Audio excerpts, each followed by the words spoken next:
Welcome, everybody. This is Gary Schulties with Global eLearning.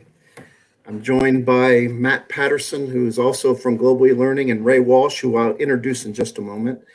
But just wanted to welcome everybody to Global eLearning's 2021 Thought Leaders Series. This is a continuation of a conference, an all-day conference that we held last November 10th. And we got such a great response to that virtual conference. We had 9 hours of content. And this year, knowing that the COVID pandemic has started to allow us, we're getting a hold of it so that we're allowed to start meeting face to face. Instead of holding another virtual conference, we're now doing a series every month of guest speakers on topics that are basically super important, very critical to our world of global communications and being localized into different cultures and covering a multilingual world. So our guest today is Ray Walsh. He's our first in our series of 6. Ray, welcome to our broadcast. Ray is a consultant of doing internal communications and localization. He has written a book. He's a featured speaker. And most of all, he's a very busy man that he was able to squeeze us in today on this live broadcast. So Ray, I'm very grateful that you could join us on a topic that is super near to our hearts on what we do in the localization world, what you do in the internal communications of a global workforce. So let's start off with that very topic. Those two things cross over and overlap in a big way. What have you seen when you put out that you're a consultant for both of those things, communications and localization? What is it that you have done in your professional career that's made you aware that this is a critical element of how a global workforce works? Right. Well, thanks for having me. It's dear to my heart as well. So I'm really grateful to be here. I've been in internal communications for about 20 years. I started out my career in Chicago, and in very many ways, I'm just an ordinary internal comms guy. I look for content, I create content. But in 2007, I moved to Europe, and I'm still based here. I'm based in Prague. And from this perspective, I start to see the classic internal communications just starting to stumble. People aren't really paying attention to it very much. They develop their own local channels. I just don't see it working very well. So I began to, I was what year was it? It was about 2016. I was working as an internal comms manager in Brussels. And I started to research this localization world, which I had only just began to hear about. And at that time, we were developing content, trying to get Europeans to come to the intranet more. So, we had somebody in France to do French language content, and we had somebody in Germany to do it for Germany, somebody in the UK because the Queen's English is also different from, and this was also an American company. And so we moved the needle. We got more readership. We increased use of the channel, and that was a win. But so I started researching what I thought was just going to be a slim little self-published pamphlet, which eventually became this book called Localizing Employee Communications. But I was seeing Anne Rockley speak, and she was talking about handcrafting content, like we're artisanal, creators, and each piece of content is unique. And I thought it was like a light bulb for me. I thought that's exactly the way we work, and we spend so much time making this content unique for France and unique for Germany, and yet there's so much repetition of processes. So this concept of content operations, which I learned from Anne Rockley and Val Swisher's writing and Rahel Bailey's writing, made me think that there's got to be a way for us in internal communications to do that too, to start thinking more like an operation and less like a centralized newsroom. Yeah. So that's it was a long research process, but I think so. But you asked specifically about the reaction to it, and most companies they'll just shrug and say, well, that's really complicated to do internal comms in a lot of languages. It's too expensive. We don't have the time for that. Our budget's constantly getting cut. Our headcount is constantly getting reduced. We're asked to do more with less. We can't even begin to think about localizing. And this idea, I think, of content operations is very useful, because then we can start cooperating with the people in marketing and and vendors like you and people in learning and development and HR to really start assembling something that's more consistent and easy to use. That's good. In our world, Ray, we do a lot of work with companies that obviously are global. They have offices in many different countries, or at least in some. And we are doing the localization, the translation of sometimes just documents, but a lot of times it's multimedia content. And we understand that when we do that, that companies want to make sure that it's done well and done professionally. So they often will send it to those offices and in another location and ask them to actually approve or look at it and all these things. From a standpoint of having us do that versus the opposite, which is companies that say, hey, look, we have this English policy, let's say, and they send it off to let's say, over to Prague in the Czech Republic, and they say, can someone over there go ahead and put this into Czech for all the local staff? That's a real burden, isn't it, on somebody in the Czech Republic to have to then say, I have a full-time job, and now I also am asked to translate or to localize content for our staff here.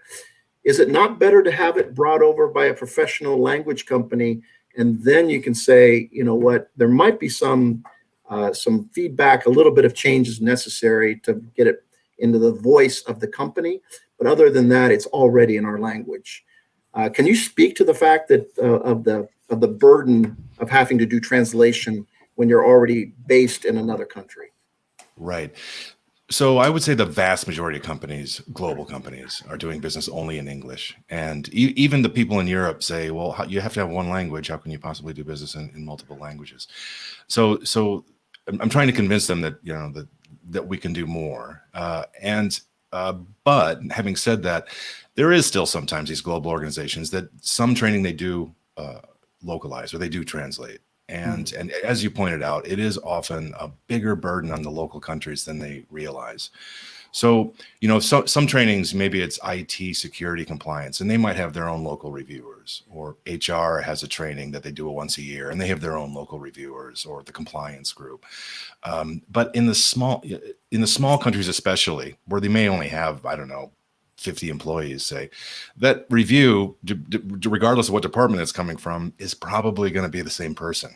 And that can be a huge bottleneck, you know. So it's like, let's say they've got this annual compliance training and September is the year that it needs. So this person has to do all of that review, and it's also their busiest season. And it just creates all these huge bottlenecks, and the corporate office rarely sees that. So I do think that they would certainly appreciate having professional language review, so they can just quickly review it for the quality of content for that office. And that's really important. I mean, I started out researching the book thinking mostly about language and culture, but as I got further into it, I realized, well, there's actually quite a bit of different country to country just based on their product focus. Right. So if the corporate office is putting out a training about their B2C portfolio of products, and some of those products aren't available in the Czech Republic, well, then that training is either, you know, irrelevant, or it's actually can be confusing because maybe it has, these are our marketing statements about our portfolio, and the newcomer or the person taking the training is like, I don't understand. I've never heard of that product before. Are we supposed to sell that now? I didn't catch that. And then it just creates all kinds of problems. So the review is critical. They have to review it for the relevance for that market. Is it appropriate for that market? And if the language and the quality of the content is already there, I think they would greatly appreciate the time saved. Right. Yeah, Ray, can I? Yeah, go ahead, Matt. Can I ask a follow-up question to that? Would you recommend these larger global companies to have a full-time reviewer for content that's coming through, as opposed to them doing their full-time job plus reviewing? Would it be fiscally smart for them to have a full-time reviewer on hand if there were enough translations coming in? From my perspective, I think so. I think it's mostly from a perspective of risk, because many of them have been doing this way for years. and you're telling them now that they absolutely have to have a full-time reviewer. They don't really want to believe that, but I do think it mitigates the risk. I think there are a lot that can go wrong if they don't have that, if they don't have somebody devoted to it. And I think if we think more about that content operations model, I think we can actually save everybody a lot of time and a lot of grief. If I could just skip ahead to like a quick example of that. Please. For one client I have right now, they've been doing these town halls on a monthly basis, and the questions over and over and over again are like, what's happening with our B2C strategy? And from a communications perspective, we've been writing about it. We just don't understand it. Why aren't they picking this up? But in fact, the B2C strategy is a fairly nuanced and fairly complex and somewhat changing thing. So we could write another article about it, but people aren't reading our articles for the most part. It's just not sinking in. So maybe a better place for that would be in training, particularly for onboarding. So there's a segment about this is our B2C strategy, and it would be really great. And this is more of maybe a content ops kind of thinking. It would be really great if that were kept up to date. So, later this year, the B2C strategy might shift a little, or maybe they roll out something that, needs to be mentioned. So having that up to date and in language and easily accessible to the L&D or someone like you to put it together and make sure that it's up to date and in language and appropriate. I think we could streamline that and I think we could save everybody a lot of time and maybe some money as well. Yeah. One of the things, Ray, that we discovered is that we could do the best job in the world at localizing, let's say, a sales strategy for a company. Let's say they have a sales strategy and they want this to be presented to all of their global staff in different countries. So we're localizing it into, let's say, 5 or 6 different languages. And we could do that beautifully and do it perfect. And then find out that some of the countries would come back and say, we don't like this. We don't like this Japanese version. And we say, well, what's wrong with the translation of it? And they would say, well, the translation is okay. It's just that that's not the way we do sales here in this country, And so we have learned that often one of the first questions we'll ask a client is, are we sure that the strategy you're trying to do here in the United States is exactly the way you're going to do the strategy in another country, or does it need to be amended? So that, in a sense, our source content that we're going to localize may be adjusted, and there may be a Japanese version of that strategy or an Italian version of that strategy that we need to amend first, and then we'll localize it appropriately through the videos and through the words and all the text. But is that true? I mean, often there's a strategy that a company has that's based in the United States that is just not. It's not the way they execute in other countries, and there needs to be room for that. Absolutely. I've seen many examples of that. Plastics manufacturing, professional services, where else comes to mind? But, very often, let's say a professional services company in Germany, they speak English generally pretty well, but they're pretty much focused on the automotive industry. And in Ireland, obviously they speak English, but they're very focused on the pharmaceutical industry. In that plastics manufacturer, again, Germany focused on high-tech manufacturing for high-end cars, whereas in the Asian markets, the materials they were producing were for more, kitchen appliances and small devices. So how they sell and who they sell to and how they talk about it is very different. So I do think you raise a very good point. Culture and language are important. Don't want to skip over that, but what exactly is the content, and is it appropriate for this market? Right. Yeah, and one other thing, Ray, just in describing the automobile industry, there, I don't know if you noticed, but you use multiple terms for a car, and that's something. That's true. When you brought it up earlier, you said that engineering might have their own reviewer and marketing might have their own reviewer, and to bring it back to that, having a full-time reviewer on your staff to do it, that it ensures consistency, right? Because engineering might call it an automobile and marketing might call it a car, and another group might call it something else. So it pulls in that consistency by having that one reviewer that knows, hey, here's what we're going to call it, here's what we're going to do. Because from our end, on the localization side, we can have glossaries, we can have all of that set up. But ultimately, if the customer comes to us and says, we need this, we need these changes accepted, then we kind of have our hands tied. We can tell them, well, your other group's calling it an automobile. Are you sure you don't want to call it that?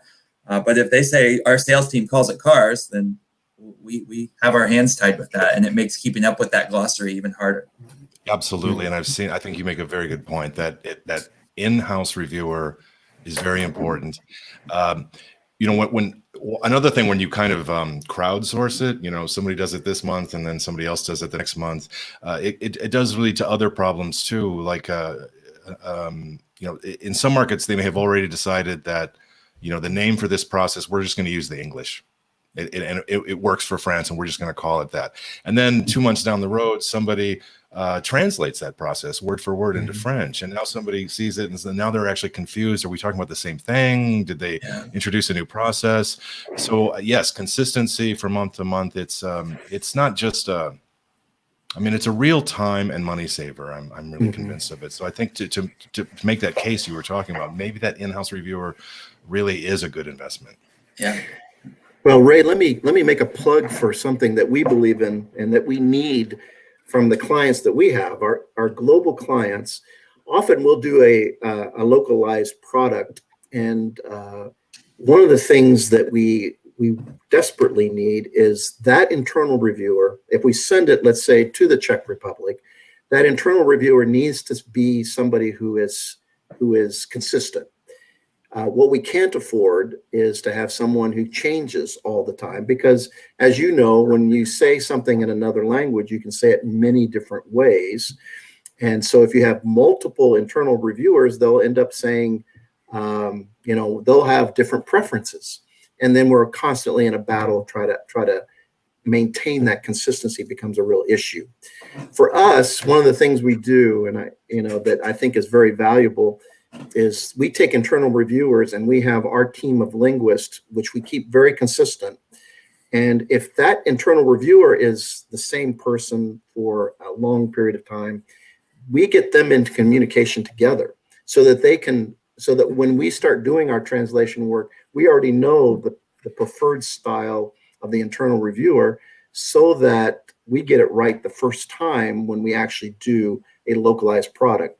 And we don't have a lot of going back and forth, which puts somebody like yourself, let's say, as the point of contact, and you just want to get this thing finished, and you're caught because you don't necessarily speak that language, but you're being told that it's not right and so one of the things that we try to do is get that internal reviewer to connect with our linguist team so that we have the same page. We're aligned on how we want to look at things. We have a glossary, we have a style guide, and we do things very consistently.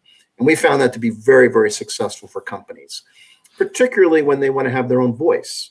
And many companies say, I don't necessarily want that formal voice in Japanese. I want something that's more personable, and they want to develop a voice that is clearly their own. And that takes work between an internal reviewer and a language team to get that just right. I think that would be a real luxury for us. That would be great. I think that the content operations world, they have fancy tools that would make these things easier. We're often dealing with manual processes and spreadsheets. So what you're describing sounds like a beautiful thing, because our content reviewers very often complain, I made this change last year, or I made this change 6 months ago. Why are we still, That's right. What that manual process can be really painful, and it's frustrating for them. And then they start doing the work a little more, with a little less care, because they feel like, well, no one's paying attention to my review anyway. Yeah. Excellent. Ray, I'd like to dive in. So Globally Learning, we are we translate content for the learning and development community. And one thing I get quite often is, our company requires everyone to speak English. Yeah. So we keep our content in English. And even when we send it globally, we send our trainings in English to everyone. What I'd like to do is just talk to you a little bit from what you've seen from internal communications about the risks of keeping stuff just in English when you're sending it to your colleagues worldwide. There are risks, and actually both sides are right. They've been doing business in English for decades, and nothing terrible has happened. But I do think they are taking some risks, and I think a very sophisticated, experienced business people just underestimate these risks, including the communications department. So sitting here in Europe, I mean, I can name rattle off just a few. The first one is legal compliance. There is local labor law that requires certain aspects of employee experience to be in local language, and if you're presenting it in English, you're causing local HR some headaches at a minimum, but you may actually run into some legal trouble. An example of that, I was working with a plastics firm here in a global company, not a huge one, but they had production facilities all around the world, and I was told by the communications director, it's a high-tech environment. Everybody here is educated, English only. It's really not an issue. And then a few weeks later, I was in a Belgian manufacturing facility, one of theirs, talking with the director of the plant there, and I asked him about the communications that we were creating, and how was landing, and is there anything we can do that's better? And he looked at me confused, like, "What are you talking about? I don't share any of that with employees," because he was interpreting local labor law to be like, I can't share this. So the stuff that we were creating, including like safety content and all that we were imagining for employees, was actually only going to their management level. And to follow up on that, they had their own newsletter, which they created, which looked, colors are off, and I don't speak Dutch, so probably the messaging was off too, I would imagine. But this brings up the topic of, second risk, something I call shadow localization. I'm borrowing the term from shadow IT. Those are the IT workarounds outside of the network that people form, like WhatsApp groups and so on. Shadow localization would be local newsletters, local SharePoints with those HR docs and so on, which kind of over time evolve into the local intranet. I've never seen the global organization that sanctions these things. I have never seen the global organization successful in stopping them.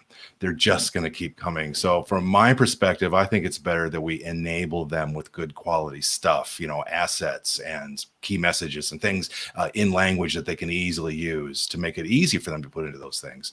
So I think that mitigates the risk of shadow localization, which I think is very real. And then another risk is adoption of technologies. Many companies now are talking about digital transformation, moving things to the cloud, and they're rolling out all of these new tools. And it's interesting that a lot of these software as a service vendors, they have support in dozens of languages, but our communication about it is all in English. So, and I think that they put it all in those languages for a very good reason. If you want people to change behaviors, it's better to speak to them in a language that's easy for them to use.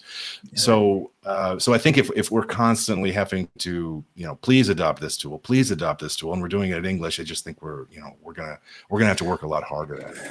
Yeah, I think it lets your global employees know that you care as a company because you're putting it into their language. I think it empowers them. I think it gives them, it gives the company more chance on missing a high potential candidate to move up in the company by putting it into another language. I think there are tremendous benefits with that. And a while back, I read a study that 90% of people prefer to learn in their native language. Sure. Now, the 10% there that it makes up are people that have been put into a country for 30 years, right? And they now dream in that language. But typically, what you dream in is what you prefer to learn in. So if you dream in English, then you probably want some English. If you dream in French, then you probably want to learn in French because it's going to sink in better. It's going to make more sense to you that way. And you're not having to do the translation in your head of reading it in French and then translating it to English or vice versa, right? So it's interesting that the benefits are there. I think the reason we get that pushback is because they're hard to put a dollar value to, right? Because how do you measure a real safety increase? Maybe you're not cutting down on people falling off ladders, but maybe you are making it safer overall because now people really understand what's going on and what could happen if a chemical spill happened or something like that. So some of those values are hard to put in dollars. Yes, that's a very interesting point. Especially on a topic like safety, there are cultural values in it, and if we just translate it from the head office in the U.S., it's just infused with American values, and there's nothing wrong with that necessarily, but that plastics company I was talking about, they had, they were having accidents in India. the corporate message was safety is the very highest priority, but yet they kept having these accidents in India. So something's going wrong there. And I suppose, honestly, there could be several contributing factors to that. But one of them, I think, must be that the content about safety doesn't speak to their values. It sounds like it's coming like this foreign voice. Right. You know, it's translated, but it's, you know, I understand it, but it just doesn't speak to me. Yeah, I would say this, Matt and Ray, one of the things I found in starting businesses overseas in communities where they didn't speak English, by putting things into a local language, I unleashed the innovation of our workers, because one of the things they want to do is be successful. They would like to make a name for themselves. They would like to make a difference. They would like to improve processes. They would like to be more efficient. I mean, it's a basic thing among workers that they see things that they would like to change. And if you don't give them the ability to say, okay, here's the process in Spanish or in your language so that you can go ahead and explain to me what you really need, what you would like to see different, we're missing out on the innovation of these workers. I learned more from them than I could ever teach from my values, from my United States point of view, because they showed me what it was like to do things there. And I thought that was very important. Let me ask you this, Ray, as we're coming out of this pandemic last almost 15 months, and communication has been changed drastically. How we communicate with one another using this platform of a basically a video type of conference. What do you see, and what advice would you give to leaders of companies who say, I want to be a better communicator. I want to be a better communicator to everyone in my global organization. What advice would you give?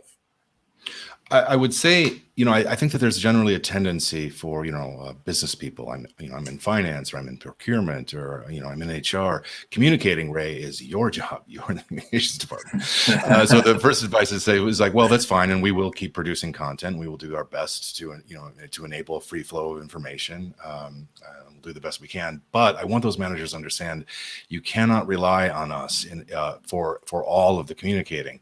Somebody gave me an analogy once. He said, I take the subway, to go somewhere. I don't take the subway to read the ads.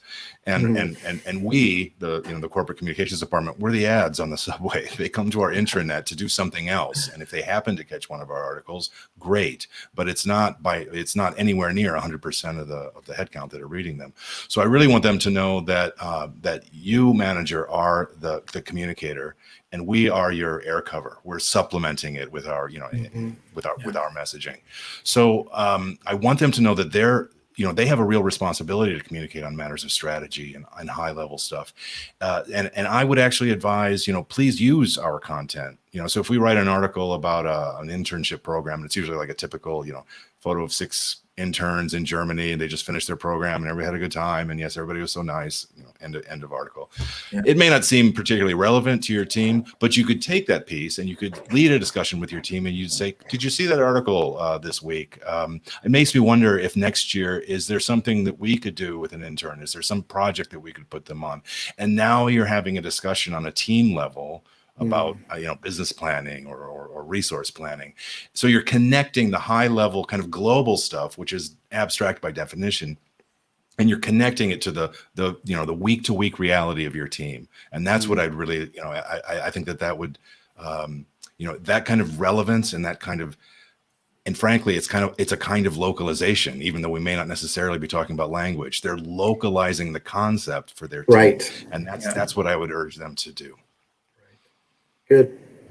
Yeah, I think you're spot on with that. There is one thing that I'd like to talk about when creating content from an internal communication standpoint, because this is, like I said, Ray, this is your world, right? So when you are in the thick of things and you're creating this content, in general, do you think teams understand cultural differences from one to, like, for example, the levels, there are 7 levels of formality in Japanese. So whenever you're sending something over there, you have to make sure it's the right level of formality. Are we addressing generals or somebody that needs to have the top level formality? Or, for example, I had one client that said they were a theme park and they said, we just want it to be fun. Like, we want it to be the least formal as possible. We just want this manual to be fun. When you create content, is that something you guys think about, or do you think most teams even consider cultural formalities that come into play? Unfortunately, I don't think most headquarters teams, we in America are famous for not knowing much about the rest of the world, but frankly, also our colleagues in the UK can be quite ignorant of the rest of the world too. So in the Anglosphere, we don't know very much. And to be fair to them, though, it's extremely difficult to write general content that applies to the whole world. There's just levels of formality, and the American leadership style is very down to earth, trying to speak to people as a ordinary, ordinary colleagues. But, we tend to use words like, oh, it's awesome work you're doing. And, we're very, we've got a reputation for being very enthusiastic and flag waving, and that style just doesn't always translate. So I guess, we do think about it. We don't always come up with a solution. I guess what I advise clients to do is go ahead and run with that content, in the US or in the UK. It's good local content, but you should also create a plain language version of that and send that to the countries ahead of time that have their own communication channels. Maybe it's just your top markets, or maybe it's everybody, but give them a plain language version, and then they can put in their words like, awesome, or whatever, whatever words are appropriate to their market. They can make those adjustments. It's quite, if it's a large company in multiple markets, it's really impossible for a communications department to make all those adjustments. That's really good. Ray, I think from a standpoint of our questions and our topics and everything, I think we've covered most of what we want to cover. I would like to give you an opportunity because we're so appreciative of your time. How do people reach you, and how do they get a hold of some of your content? I'll jump right into that, but I do want to just pause for just a moment. Thanks again for having me. I think the opportunities for the crossover between internal communications and L&D is so much stronger than it could. It could be so much stronger than it actually is in most companies. I think, because there's L&D is like the long-term communication, and I'm like the day-to-day, and I just feel like we could coordinate it much better. And for example, rolling out a tool in Europe, say it's a expense reimbursement tool or something like that, or maybe it's enterprise social. We're going to introduce Yammer into our workplace. And what they don't understand is that in Europe, any change in workplace conditions has to go through Works Council review, which can take months. Now, we in internal comms can help them. We can advise them, and we can help guide them through all those processes. So I think, reach out to internal comms to help with that kind of traffic cop kind of work, here in Europe and in Asia as well, and the Americas. I believe they have their own kind of structures that we in the U.S. may not be aware of. But you can help us in terms of what generally happens with L&D communities is that they come to us, okay, we're having our compliance training in October. We need you to start communicating it. They come to us in, just a couple of weeks later, and then both of us in tandem are nagging employees constantly, please take the training, please take the training. I think we could work together more successfully before and after that training. Bite-sized pieces of content on that compliance, or that anti-harassment, or that anti-corruption. Bite-sized pieces of content that we can slate into our channels is extremely useful. And that's also extremely useful to line level managers, because they can use that content. They can put it on Yammer, or they can put it into a presentation and share with their teams. Bite-sized pieces of content get much more traction and spread much more, especially if you've localized it. That makes it even more valuable. And also, frankly, you and L&D are probably, you as a company definitely are, but even our colleagues in-house in L&D are probably using more sophisticated globalizing tools. They may have more knowledge about how things land culturally, whereas we in the communications department, we just may be ignorant of that. So I think we can advise each other and help each other out to really, getting employee attention is so difficult, and getting them to pay attention to what's important is so difficult. And I think we can help each other in the long term. Yeah, I completely agree with that, Ray. I think that's I think it's brilliant to get corporate communications and L&D together. And really, I've always kind of been of the opinion that they should be kind of nested in the same department, right next to each other, at least have their cubicles right across from each other, or their offices right near each other, because it just makes sense. Like, you both foundationally have the same goal, right? Because you are communicating to your employees, you want them to soak in that content. So I really appreciate you putting that out there, because it is important for both groups to start working better in tandem together. Totally agree. I can say this though, Ray, if you don't mind. Make sure that as an internal communication group, one of the things we face is bringing into the table very late. So for instance, you want to get something out and you know that you've got to hit like 5 or 7 or 10 different languages to be able to hit the rest of your organization. We're brought into it at the last minute, and we're told, hey, in 24 hours, we got to get a message out from our president to everybody. And we say, well, we can do that, but this is a real rush environment for us to try to pull this off in 24 hours.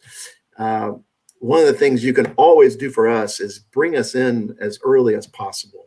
When you know that you're going to have something that has to go out in all these languages, help us to be prepared so that we can get it done right for you and we don't have any mistakes on those other languages, because you're doing it in maybe one single language and then you want it out into 10 others. Those 10 others are just as important to be effective, to be engaging, and to get exactly the accuracy right. So we want to get it right. We don't want to be pushed and for something so important as that message. Yeah, we in internal comms, we're envious of your industry's ability to put a premium on last-minute rush jobs. You do see the white hair, though, don't you? Ray? You see the white hair? Yeah. I mean, last-minute requests. We coach our leaders all the time. Like, we really this is difficult. It's a tough task, and then when you're dealing with multiple languages, you're talking about a very much increased price tag and probably definitely much less effective. Right. Yeah, and it's funny, right? Because I get these requests that say, "Hey, we're going to have something coming to you," and I get it last week, and here it'll be Wednesday, and it still hasn't come to me. And then they say, "We need this in 24 hours." By the way, and I'm like, "You just spent a week working on the English. Like, you spent a week working on the English, and we have less than 24 hours to put this into 10 languages." Yeah, it certainly is. There's a reason those rush premiums are there, because look at Gary's hair. That's all we can say. That's all we can say. Wait, let's get back, because I really do want you to let people know how they get a hold of you. What are things that they can be aware of that you'll be speaking to in the near future? Tell us a little bit about what you have planned in the next few months of your professional life.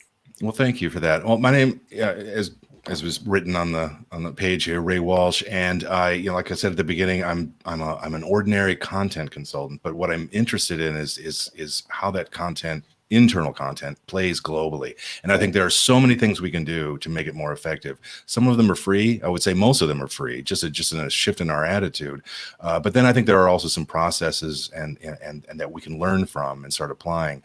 So I'm looking at this concept of concept operations and what our colleagues in technical writing are doing with that, because they're years ahead of us in terms of the number of languages they're dealing with and the number of updates that they're doing. But I think they have a great deal to teach us. So I started this process researching the localization industry and produced my book, Localizing Employee Communications. And that was more, I think when that book was focused on the internal communications function, how can we do better at reaching global audiences? But by reframing it as content operations, I can now start working with people like you. I can start working with other groups and just broaden that to be more inclusive of all of our content needs. So I will be blogging about that. I'm active on LinkedIn. My website there, thank you for presenting that, raywalsh.net. You can see my contact details there. My LinkedIn profile is probably the best way. There's also some content on YouTube, and you'll find that link on my website as well. Excellent. And also, I would welcome anybody to make contact with me on any questions of this, because I feel like we're really in the early stages of thinking about how to deliver internal content globally. Yeah, excellent. Well, I can testify to that, Ray, because we reached out to you in late April. You said, I have only one day in this week that I could give to you, and you gave it to us. We really appreciate it. Thank you very much for joining us. And for our audience, like I said, this is a thought leader series presented by Global eLearning. We will be doing 5 more in this series. The next one is scheduled for June the 15th. Our featured guest will be David Kelly, who is the executive director of the Learning Guild. David had a presentation. He was a keynote speaker at our conference last November. He was excellent, and he has so many thoughts on how we can communicate as leaders going forward, particularly in a post-pandemic world. I think it's going to be fascinating to talk to him. So again, thank you for joining us. Ray, thank you for joining us. Matt, we look forward to having our next guest on June the 15th. Yes. Goodbye, everybody. Bye.